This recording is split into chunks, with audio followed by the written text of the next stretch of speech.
Now, this is the way the world should be. There wouldn't be any wars. There wouldn't be any strife.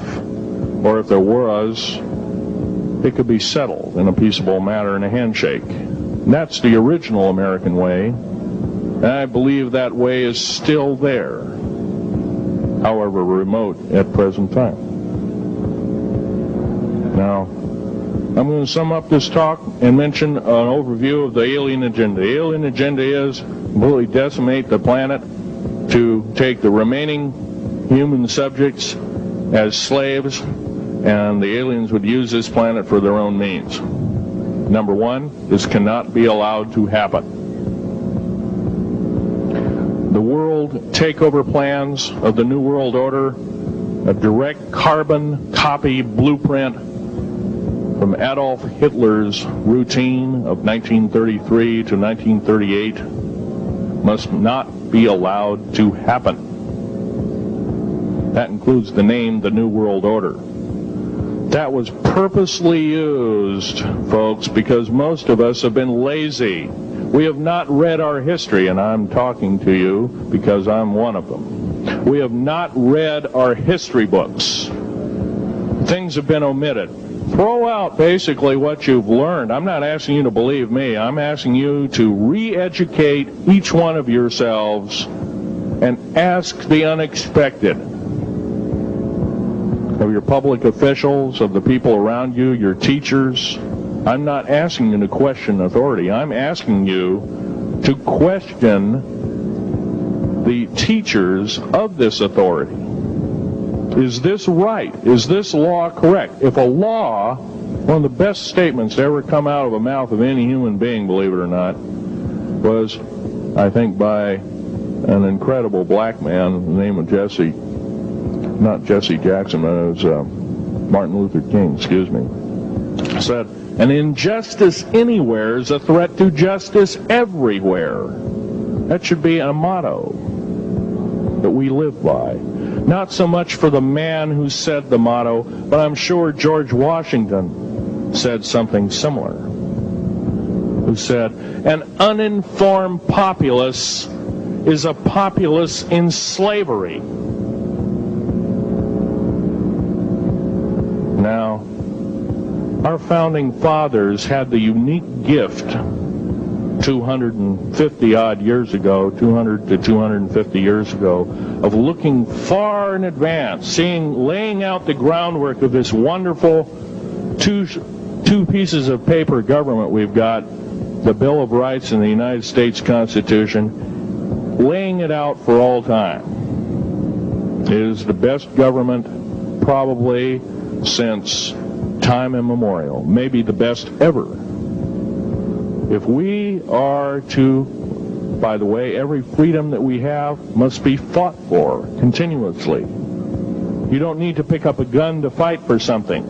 You need to pick up your mouth. You need to pick up your brain and read a book. You need to pick up your mouth and say, and when you hear somebody say, well, I believe in gun control, and you say, no, I don't believe in gun control, because guess what? You take away that right. What other rights am I going to be missing later on? Now, with gun control,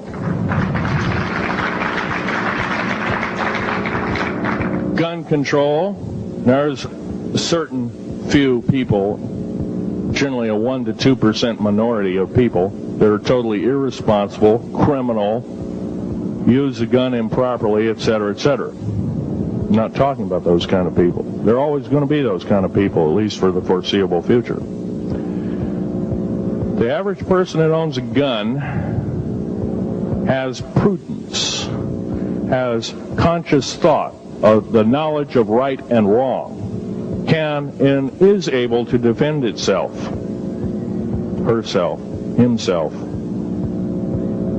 against foreign and domestic terrorists, so to speak. Now,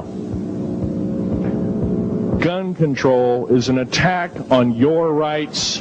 If it is allowed to fully comply and go through, all of your freedoms will be removed within a 10-year period after the last element of gun control. So the attack of any right or the removal of any existing right is an attack and affront on every one of us in this room and should not be tolerated. That's that part of the talk. The overview is about underground mountain bases. All of them should be made public. In future talks, I'll be giving latitudes and longitudes of every single one of these bases. I've already written a manuscript at the publisher as we speak. It's a dynamite book. It lists all the secretive agendas that our government has us believing in right now and why it's so much BS. Why the New World Order is so good for us. Ha ha. Well, don't believe it, folks. Believe in only one thing. Love thy neighbor as thyself, and ask continually questions about our constitutional freedoms, and defend them if necessary. And most of us will have to probably defend them. I hope this doesn't happen. Now, I'm winding up this talk as best as I can without my notes at hand, but I'll be having artifacts up here. You're capable of looking at them. I ask you not to handle them. I want all the artifacts back on the table, and don't handle the photograph here, original photograph of the flying saucer in 1946. Now I'll take a certain few questions. I know there's going to be quite a few of them. Yes, this gentleman here in this row.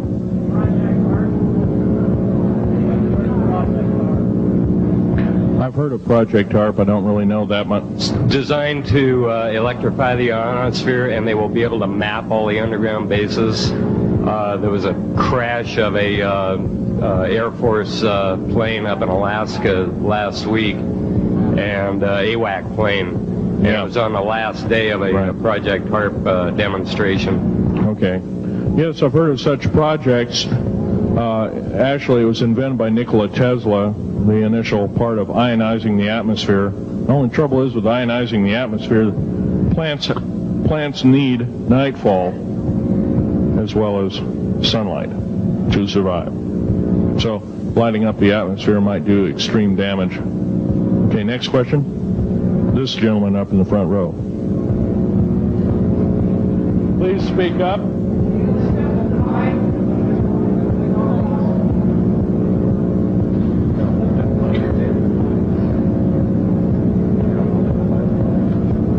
Thank you for taking the question. My question I'd like to ask is this.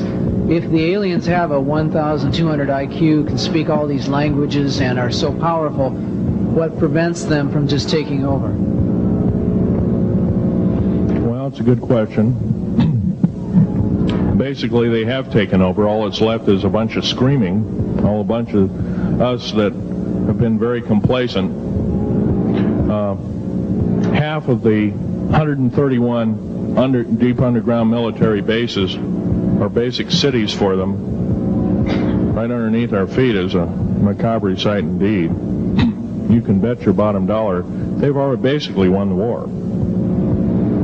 However, they're being an alien species, we're an alien species to them, and our germs have a tendency to kill them.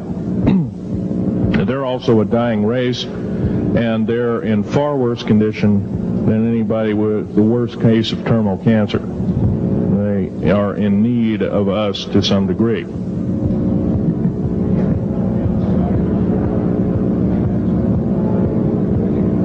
Okay. Yes, sir.